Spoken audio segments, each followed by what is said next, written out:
দেখো বন্ধুরা, এখানে আমি আলুর তরকারি করছি।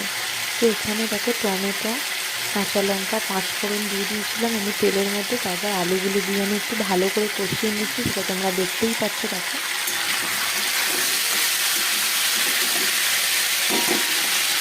তো দেখো এর মধ্যে আমি এবার অ্যাড করব হলুদ আর নুন।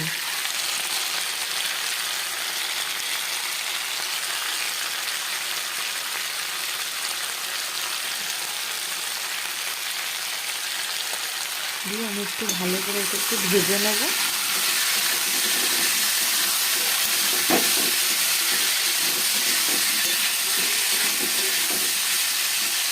দেখো আমার আলুটা কিন্তু খুব ভালো করেই ভাজা হয়ে গেছে।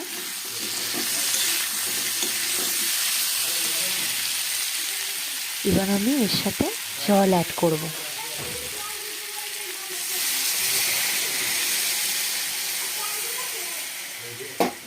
খুব বেশি জল আমি এখানে দেবো না।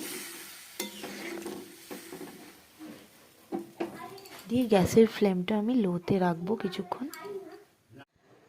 তো দেখো আমার কিন্তু একদম আলুর তরকারিটা পুরো রেডি। তোমরাও এভাবে সিম্পলভাবে বাড়িতে বানিয়ে দেখবে। লুচির সাথে, রুটির সাথে, মুড়ির সাথে, যে কোনো কোনোর সাথে খেতে খুব ভালো লাগবে। তো চলো